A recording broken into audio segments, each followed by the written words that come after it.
c'est vous, cher ami Ivan Vassilievitch.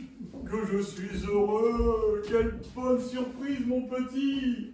Comment va la santé? Je vous remercie, et vous-même? Oh, ça va à peu près, mon ange, grâce à vos prières, et ainsi de suite. Asseyez-vous, je vous en prie.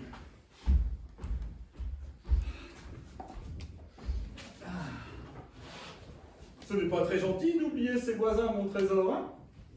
Mais, dites-moi, mon mignon, pourquoi êtes-vous sur votre 31? Happy, gants blancs, et ainsi de suite. Vous avez des visites à faire, mon bijou? Non, c'est vous seul que je suis venu voir, inestimable Stepan Stepanovitch. Bah alors pourquoi porter ce costume? On dirait une visite du jour de l'an. Je vais vous dire de quoi il s'agit. Je suis venu chez vous, inestimable Stepan Stepanovitch, pour vous adresser une demande. Ah, comme vous savez, ce n'est pas la première fois que je sollicite votre aide et vous avez toujours bien voulu. Oh, mais excusez-moi, je suis très ému. Permettez-moi de boire un verre d'eau, inestimable Stepan Stepanovitch. Il est venu pour me taper. Pas un copec, mon petit vieux. Alors, de quoi s'agit-il, mon cœur? Voyez-vous, inestimable Stepanovitch, pardon, Stéphane Inestima. Comme vous voyez, je suis terriblement ému. Vous seul pouvez m'aider, bien que je ne l'ai pas Ah, mérité. c'est tourné autour du pot, mon petit. Allez-y carrément, alors. Voilà. À l'instant. Tout de suite.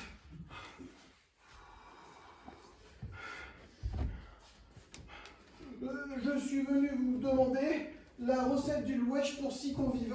Pardon, excusez-moi. Oh, je suis confus. Attendez. Du wesh.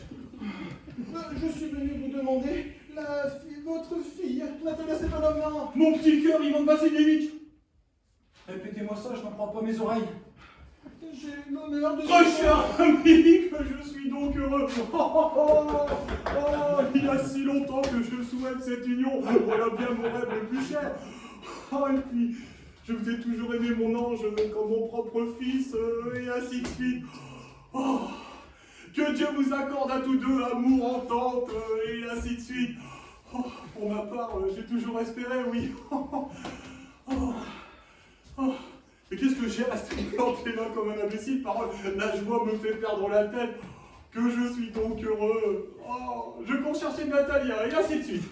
Inestimable Stepan Stepanovitch, pensez-vous que je puisse espérer? Oh bah voyons, bel homme comme vous. Oh, comme si elle pouvait refuser. Il paraît même qu'elle vous aime déjà à la folie, et ainsi de suite. Un instant. Oh, j'ai froid. Je frissonne comme si j'allais passer un examen. En ce moment même, j'ai les lèvres qui tremblent, j'ai l'œil droit qui saute. Mais le pire, c'est le soir, au moment de me coucher, à deux doigts de m'endormir, pas un coup côté gauche, pas un coup à l'épaule, pas un coup à la tête. Je me lève comme un fou, je marche un peu, puis je me recouche. Et ça recommence, pas un coup côté gauche, pas un point, au moins un point. Tiens, c'est vous? Et papa qui me dit, va voir, c'est un marchand qui veut t'acheter quelque chose. Bonjour, Ivan Vassilievitch. Bonjour, Natalia Stepanovna. Oh, excusez-moi, je suis en tablier, pas très présentable. Nous étions en train d'écosser des petits pois pour les faire sécher. Pourquoi vous faites-vous si rare? Asseyez-vous donc. Puis-je vous offrir quelque chose? Non merci, j'ai déjeuné. Et fumez, je vous en prie, voilà des allumettes. Le temps est superbe aujourd'hui, mais hier il a tellement plu que nos ouvriers n'ont rien pu faire de toute la journée. Et comment marche la fenaison chez vous? Moi, figurez-vous, j'ai été trop gourmande. J'ai fait faucher le grand pré et maintenant, je le regrette. J'ai peur que le foin ne soit abîmé. J'aurais mieux fait d'attendre un peu. À propos, je vous trouve très bonne mine. Vous allez-vous pas? En quel honneur cette élégance? Voyez-vous, inestimable Natalia Stepanovna, je suis venu vous faire une demande. Vous serez sans doute très étonné, fâché peut-être, mais je vous laisse. De quoi s'agit-il? Eh bien, Je tâcherai d'être bref. Comme vous savez, que je connais votre famille depuis longtemps, depuis mon enfance. Ma défunte tante et son époux, dont vous n'ignorez pas, dont j'ai hérité des terres, ont toujours tenu votre défunte maman et votre papa en haute estime. Ah, la lignée des Lomov et des Tchouboukov ont toujours entretenu des relations amicales, je dirais même intimes. Comme vous savez, nos terres se touchent. Mon pré-ouvrage est contigu à votre boîte boulot. Excusez-moi de vous interrompre, vous venez de dire mon pré aux vaches, mais est-ce qu'il est à vous? Ben oui, quelle question? Voyons, le pré aux vaches est à nous, pas à vous. Mais si, il est à moi, inestimable Natalia Stepanovna. Première nouvelle. Depuis quand? Comment cela serait-il possible? Comment? Voyons, je parle du pré qui forme une enclave entre votre bois de boulot et le marais brûlé. Oui, parfaitement. Il est à nous. Vous vous trompez, inestimable Natalia Stepanovna. Il est à moi. Revenez à vous, Ivan Vassilevitch. Depuis quand est-il à vous? Depuis quand? Mais depuis toujours. Ça alors, je vous demanderai pardon. Mais les documents sont là, inestimable Natalia Stepanovna. Le pré aux vaches a été en litige, c'est exact, mais il y a belle lurette. Aujourd'hui, tout le monde sait qu'il est à moi, à quoi bon discuter? Écoutez. La grand-mère de ma tante avait prêté gratuitement ce pré aux paysans du grand-père de votre papa, pour une durée illimitée. Il fabriquait des briques à son intention. Ils en ont joui pendant une quarantaine d'années. Les paysans du grand-père de votre papa le considéraient comme leur bien. Mais à l'heure de l'émancipation... Mais ça ne s'est pas du tout passé comme cela. Mon grand-père, comme mon arrière-grand-père, estimait que leur terre s'étendait jusqu'au marais brûlé. Ce qui veut dire que le pré aux vaches nous appartient. À quoi rime cette discussion? Je ne vous comprends pas. C'est même agaçant. Je vous montrerai les documents, Natalia Stepanovna. Non mais vous plaisantez. Vous vous moquez de moi. Charmante surprise. Nous possédons cette terre depuis bientôt 300 ans, et brusquement, on vient nous annoncer qu'elle n'est plus à nous. Excusez-moi, Ivan Vassilevitch, mais c'est à peine si j'en crois mes oreilles. Ce n'est pas que je tienne particulièrement à ce prix. Il ne mesure que 5 déciatines et ne vaut pas plus de 300 roubles.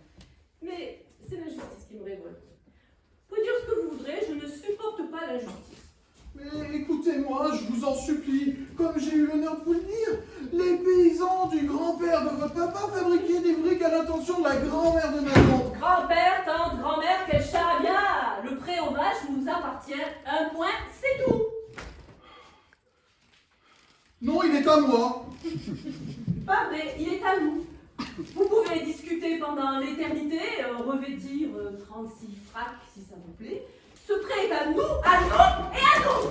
Je ne demande rien à personne, mais je ne veux pas perdre mon bien, que cela vous chante ou non. Oh, mais je m'en moque de ce prêt, Natalia Stepanovna. Oh, c'est pour le principe, hein. Si vous le voulez, je vous lave tout de suite. Mais moi aussi je peux vous l'offrir puisqu'il est à nous. Non mais c'est tout de même étrange, Ivan Vassilevitch. Nous vous avons toujours considéré comme un bon voisin, un bon ami. L'an dernier, nous vous avons prêté notre batteuse et notre blé a dû attendre jusqu'à novembre. Et vous nous traitez comme si nous étions des héros manichels. Vous m'offrez ma propre terre.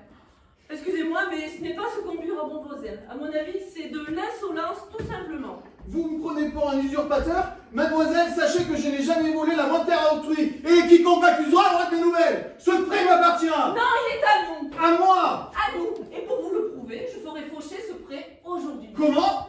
Aujourd'hui même, mes ouvriers faucheront ce prêt. Ah ben je les ficherai dehors. Ah, c'est ce qu'on verra. Le prêt à vache est à moi, compris, à moi. Ah, et puis cessez de crier, hurler, suffoquer de rage chez vous, tant que vous voudrez, mais ici, tenez-vous correctement, je vous le demande. Mademoiselle, si des palpitations terriblement épuisantes ne me faisaient pas souffrir, si le sang ne battait pas dans mes tempes, je vous parlerai sur un autre ton. Le prêt aux vaches m'appartient. Non, il est à nous. À moi. À nous. À moi. À moi. Oh, qu'est-ce qu'il y a? Pourquoi ces cris? Papa, s'il te plaît, veux-tu dire à ce monsieur à qui appartient le pré aux vaches? À nous? Oui. Une question, mon trésor, mais à nous, bien sûr. Stéphane Stepanovitch, comment serait-il à vous? Vous au moins soyez raisonnable.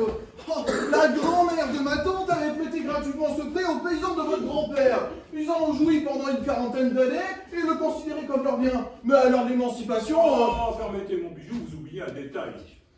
Ces paysans ne versaient rien à votre grand-mère, mais c'est justement parce que ce prêt était alors en litige. Aujourd'hui, le dernier imbécile venu, c'est qu'il est à nous. Vous n'avez donc jamais vu le cadastre? Je vous prouverai qu'il est à moi. Oh, vous ne prouvez rien du tout, mon petit cœur. Si, je le prouverai. Oh, pourquoi crier, ma colombe? Oh, l'hurlement ne prouve rien. Bon, je ne demande pas le bien d'autrui, mais ce qui est à moi et commandant.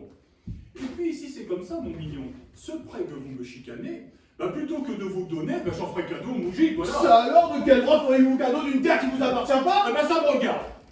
Bon, et puis, jeune homme, j'ai le double de votre âge, et je vous prie de me parler avec respect, et ainsi de suite.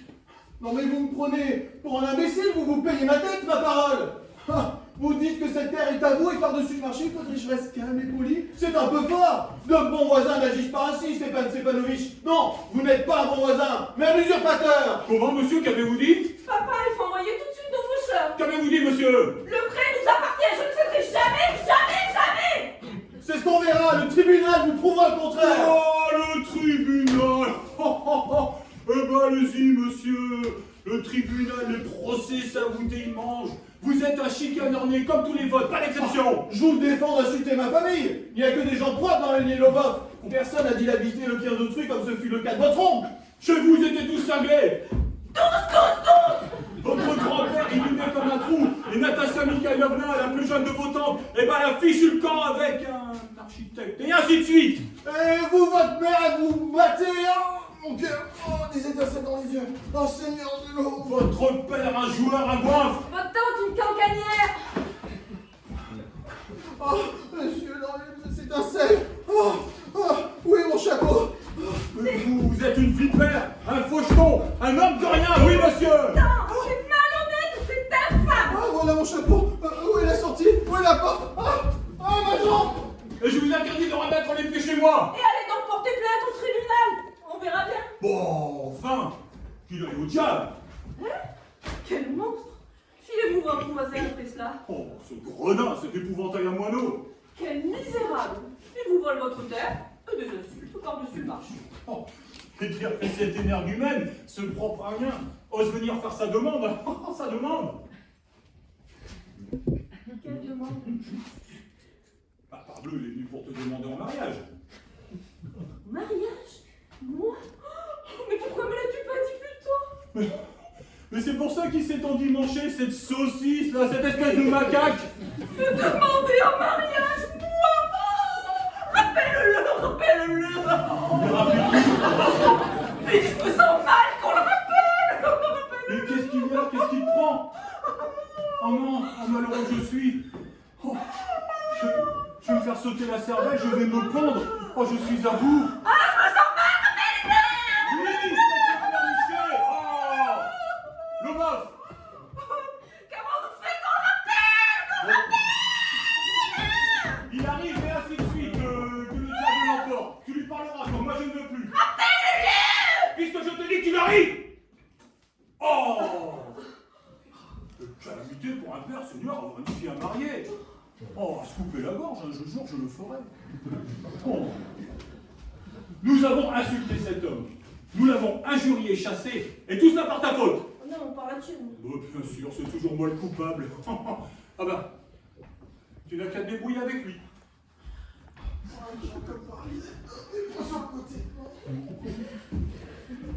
Excusez-moi, Ivan Vassilevitch. Je crois que nous nous sommes trop échauffés. Mais ce prêt vous appartient en effet. Oui, le breuvage est à moi.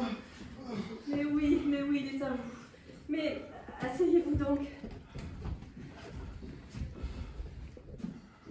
C'est nous qui avions tort. C'est pas que je tiens au principe. Je tiens pas à cette terre, mais au principe. Au principe, oui, parfaitement. Mais parlons d'autre chose.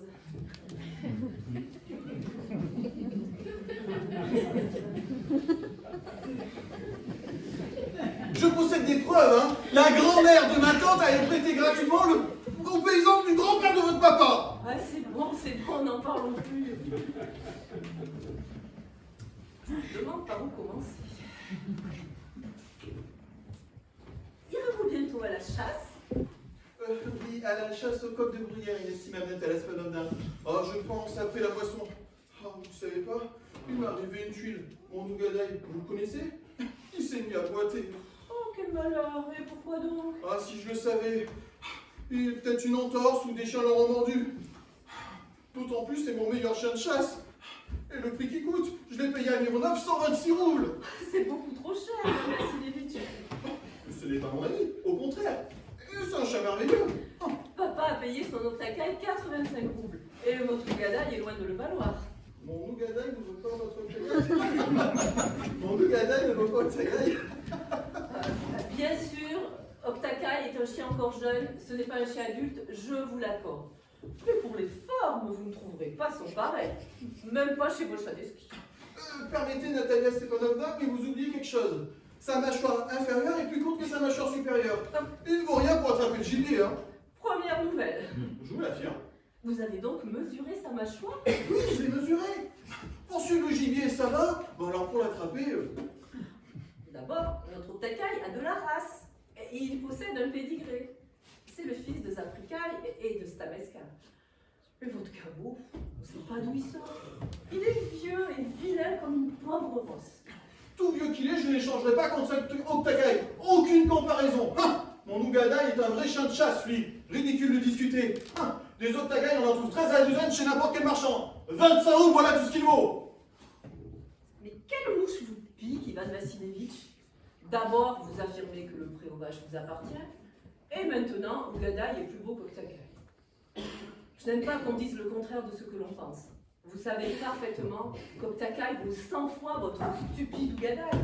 Pourquoi me contredire? Je vois, Natalia Stepanovna, que vous me prenez pour un aveugle ou pour un imbécile. Comprenez enfin que votre Octacaille a la mâchoire inférieure trop courte. Ce n'est pas vrai. Si. Ce n'est pas vrai. Mais pourquoi vous parlez comme ça, mademoiselle? Et vous, pourquoi vous dites-vous des bêtises? Votre Ougadaï, il est tout juste bon à faire piquer et vous osez le comparer à Octacaille? Excusez-moi, mais je ne peux pas poursuivre cette discussion, j'ai des palpitations. J'ai remarqué que ce sont toujours les chasseurs de rien du tout qui discutent le plus. Mademoiselle, cessez, je vous en supplie. Mon cœur va éclater. Non, je ne me tairai pas tant que vous n'aurez pas reconnu qu'Octacaille vaut mieux qu'Ougadaï. Il crève votre Octacaille. Votre Ougadaï n'a pas besoin de crever, lui. C'est déjà une charogne. Cessez, mademoiselle, mon cœur éclate. Silence. Non, je ne me tairai pas tant que vous n'aurez pas reconnu qu'Octacaille vaut 100 fois votre stupide Ougadaï. Taisez-vous, je vous en supplie. Non, je ne me tairai pas. Qu'est-ce qu'il y a encore? Oh. Papa, dis-nous franchement, en toute conscience, lequel des deux chiens est le meilleur? Notre Octacaille ou son Ougadaï? Stepan Stepanovitch, je vous en supplie, répondez à une seule question. Votre Octacaille a-t-il la mâchoire inférieure trop courte, oui ou non? Quand elle le serait trop courte, quelle importance? Octacaille est plus beau chien du district, un point c'est tout. Mais moins beau que mon Ougadaï, avouez-le, en toute conscience. Oh, mais il n'y a pas de quoi vous énerver, mon mignon. Permettez. Bon. Votre Ougadaï a des qualités, je le reconnais bien volontiers. Bon. Alors.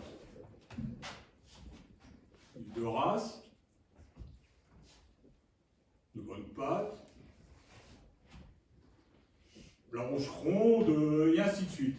Mais pour tout vous dire, mon chéri, ce chien a deux graves défauts. Il est trop vieux et il a la gueule trop courte. Excusez-moi, je ne peux pas poursuivre cette discussion. Souvenez-vous, dans le bois du Marouska, mon Ougadaï est front et le rincé du comte, pendant que votre Octacaille était à la traîne à plus d'une berce. Votre parbleu, le piqueur du comte lui a filé un coup de fouet. Ah, mais il n'avait pas volé. Toute la meute suivait le renard, pendant que votre Octacaille courait après un mouton. Ah, ce n'est pas vrai, monsieur. Bon. Écoutez, ma colombe, je m'emporte facilement. C'est pourquoi je vous demande de mettre un terme à cette discussion. Si le piqueur du comte l'a fouetté, mais c'est justement parce qu'ils sont tous jaloux. Oui, monsieur, bassement jaloux. Et vous-même, vous n'êtes pas à sa reproche. Dès que vous voyez un chien plus beau que votre Ougadaï, vous essayez immédiatement, et ainsi de suite. Je me souviens très bien. Mais moi aussi, je m'en souviens. Moi aussi, je m'en souviens. Et de quoi donc, monsieur? Oh, des palpitations. Oh, je me sens pas bien. Oh. Vos palpitations. Votre place est à la cuisine, bien au chaud. C'est au cafard, pas au renard que vous devriez faire la chasse.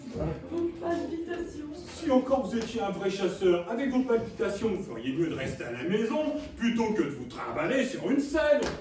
Vous ne venez à la chasse que pour discutailler et embêter les chiens des autres. Bon, écoutez, ma colombe, je m'emporte facilement, brisons-la. Vous n'êtes pas un vrai chasseur, voilà tout. Parce que vous le prenez peut-être pour un chasseur. Hein, vous n'allez à la chasse que pour flatter le comte, pour intriguer, mon cœur. Vous n'êtes qu'un intrigant. Comment un intrigant, moi? Silence! Un intrigant. Gamin blanc-bec! Vieux rat jésuite. Silence, ou je te descends avec mon vieux fusil comme une perdrix! L'unité! Tout le monde le sait que votre défaite femme vous battez, oh, mon cœur. Et toi, tu vis dans les jupons de ta gouvernante! Oh, je tombe. Oh, je vais mourir. Gamin Oh, blanc-bec! Espèce de de nullité. Vous prenez pour un chasseur, vous savez même pas vous tenir en selle.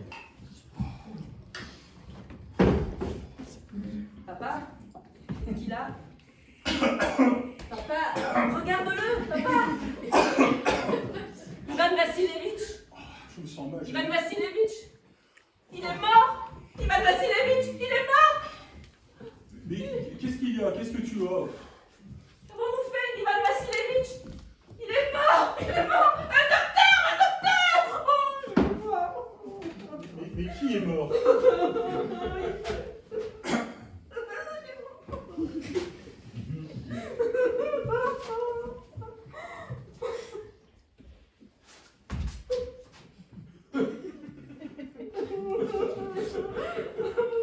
Ah! Seigneur, un médecin, de l'eau! Tenez, buvez! Non, il ne boit pas, donc il est mort! Ah! Oh, malheureux que je suis! Qu'est-ce que j'attends pour me faire sauter la cervelle? Pour me couper la gorge? Donnez-moi un revolver! Donnez-moi un couteau! Oh, on dirait qu'il ressuscite! Oh, regarde, pour les étincelles. Oh, tenez, buvez! Oh.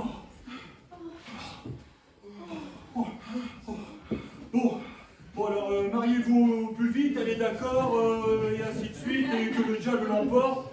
Bon, elle consent. Bon, alors voilà, voilà, je vous bénis, voilà, je vous bénis, etc., etc. Voilà. Et seulement, fichez-moi la paix. Ah, comment? Quoi? Oh, même consent, embrassez-vous donc, et que la peste vous étouffe. Oui, je consens. Mais embrassez-vous donc. Oh. Oh, je suis très heureux. Oh, je suis très heureux, Natalia Stepanovna. Oh. Moi aussi, je suis heureuse. Ouf, un gros poids de moins. Mais quand on y va maintenant, Godaï ne vaut pas au taquin. Si. Début du bonheur conjugal. Du champagne. Du champagne.